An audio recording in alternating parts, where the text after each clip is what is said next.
수년간 눌러두었던 감정이 한꺼번에 터져나온 것처럼 그는 그녀를 안았고 그녀도 더는 피하지 않았습니다. 안녕하세요. 오늘도 당신 마음 한켠에 남아있는 따뜻했던 감정을 깨워줄 이야기를 하나 들려드릴게요. 그는 올해 52, 이혼 후 아이와 단둘이 살아가는 중년의 남성 이재훈 씨입니다. 겉보기엔 아무 문제 없는 삶이었어요. 아침이면 도시락을 싸서 아이를 등교시키고 출근해선 묵묵히 자기 일을 하고 저녁엔 학원 데려다주고 집에 돌아와 조용히 잠드는 삶. 그는 남들과 다르지 않았고 또 다를 이유도 없었습니다. 하지만 그의 하루는 살아낸다는 말이 더 잘 어울렸습니다. 즐거움도 없고 설렘도 없고 그저 책임이라는 이름으로 굴러가는 나날이었으니까요. 이혼 후 몇 년 그는 감정을 꺼내 쓰는 법을 잊고 지냈습니다. 누군가를 다시 좋아하게 될 거란 기대도 누군가의 눈빛에 흔들릴 수 있다는 가능성조차도 그는 오래전 마음속에서 지워버렸죠. 그러던 어느 날 아이의 학원 담임 선생님과 상담이 있었습니다. 솔직히 처음엔 별 기대도 없었어요. 성적 얘기나 하겠지. 그렇게 생각하고 그냥 자리에 앉았는데요. 그녀가 문을 열고 들어오는 순간 그는 잠시 멍하니 그녀를 바라봤습니다. 단정하게 묶은 머리, 베이지색 니트와 검정 슬랙스, 그리고 얼굴에 떠있는 조금은 낯설 만큼 따뜻한 미소. 그녀는 33, 아이의 수학 선생님 이유정 씨였습니다. 안녕하세요.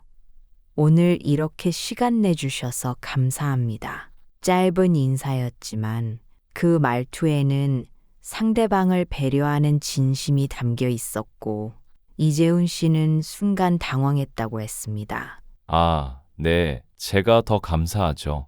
그는 자신의 말투가 어색하다는 걸 스스로도 느꼈습니다. 책상에 마주 앉은 두 사람 사이엔 종이 몇 장의 상담 자료가 있었고 그걸 사이에 두고 이야기가 시작됐지만 이상하게도 그날 대화는 길어졌습니다. 그녀는 아이에 대해 이야기하면서도 부드럽게 그에게 질문을 던졌습니다. 아버님께선 아이랑 어떤 시간 많이 보내세요? 요즘 퇴근은 좀 어떠세요? 혼자 양육하신다고 들었는데 힘드시진 않으세요? 그건 형식적인 질문이 아니었어요. 그녀는 정말 그의 대답을 듣고 싶어 했고 그의 표정을 읽으려 했고 그의 말에 귀를 기울였죠. 그날 상담은 예상보다 길게 이어졌습니다. 그리고 그는 이상하게도 그녀의 말투와 표정, 손끝의 움직임까지 자꾸 머릿속에 맴도는 걸 느꼈습니다. 설레는 감정은 아니었어요.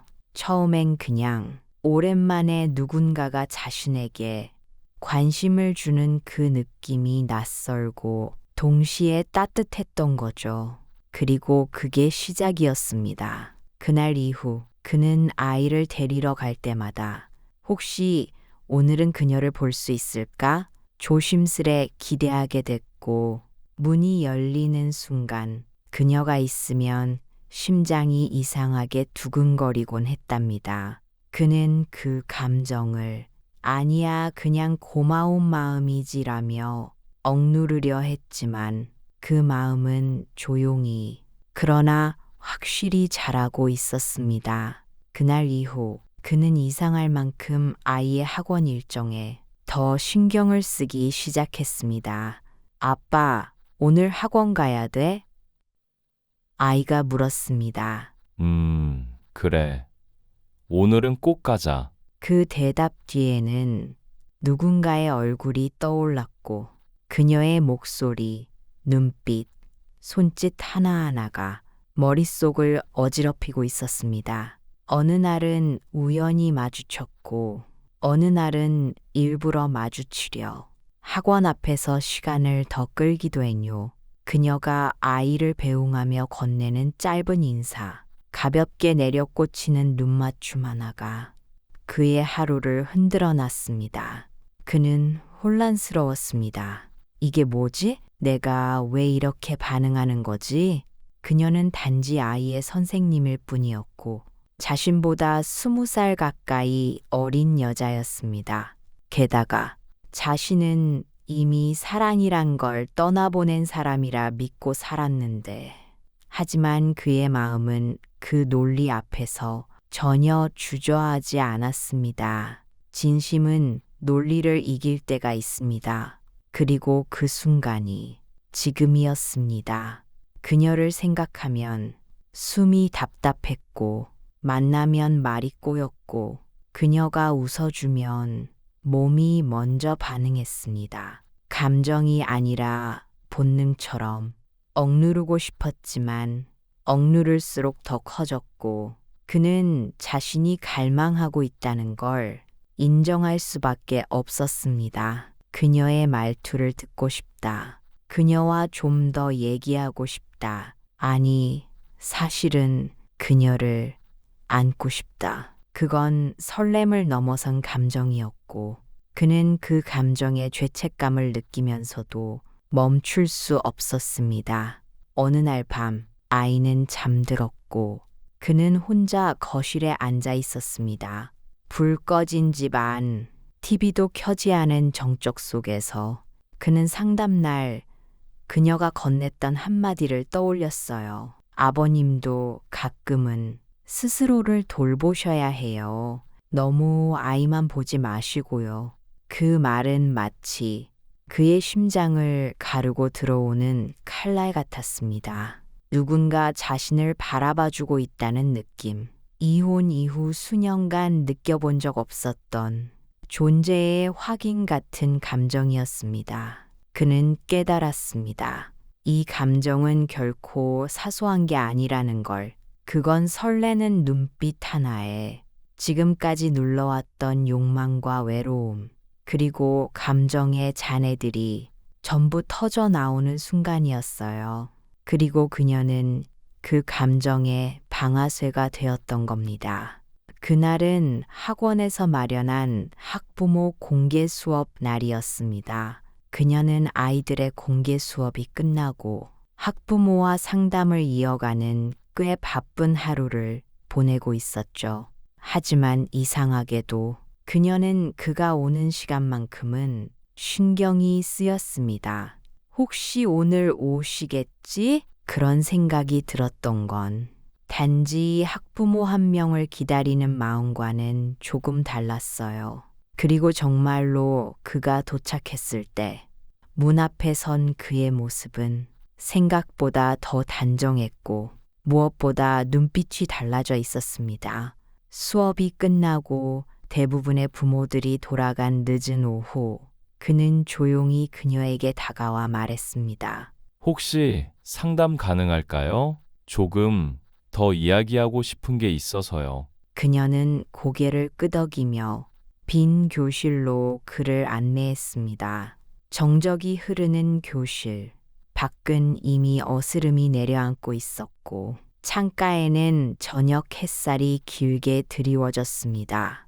둘 사이엔 아이의 성적표 몇 장뿐이었지만 실은 그보다 훨씬 더 많은 감정이 서로를 향해 흐르고 있었죠. 그는 조심스럽게 말했습니다. 사실 요즘 선생님 얼굴을 보면 이상하게 숨이 막힙니다. 이러면 안 된다는 걸 알면서도요.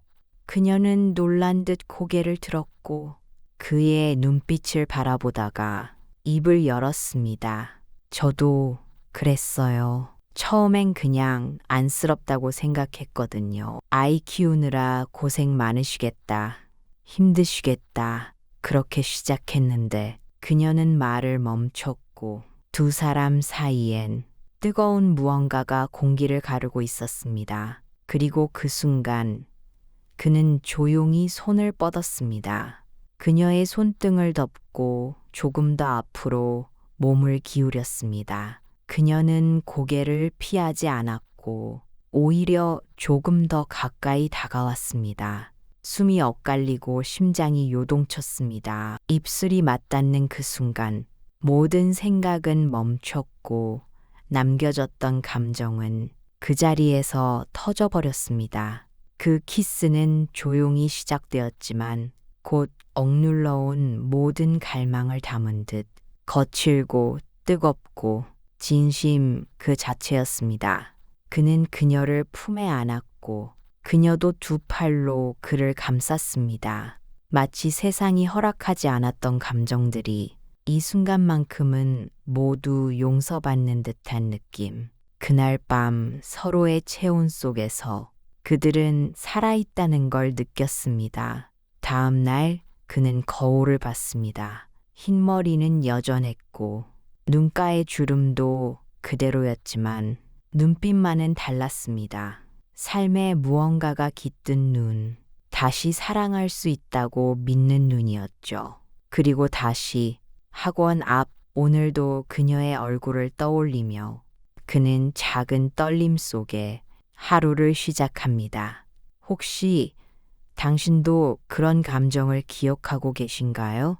세상이 안 된다고 말해도 마음이 먼저 움직이고 이성보다 감정이 먼저 반응하는 그런 순간. 그건 잘못이 아닙니다. 그건 우리가 여전히 살아있다는 증거입니다. 이 영상이 당신 마음 어딘가를 건드렸다면 구독과 좋아요, 그리고 당신만의 이야기를 댓글로 남겨주세요. 우리는 아직도 사랑할 수 있습니다. 그리고 오늘 그 감정은 시작될 수 있습니다.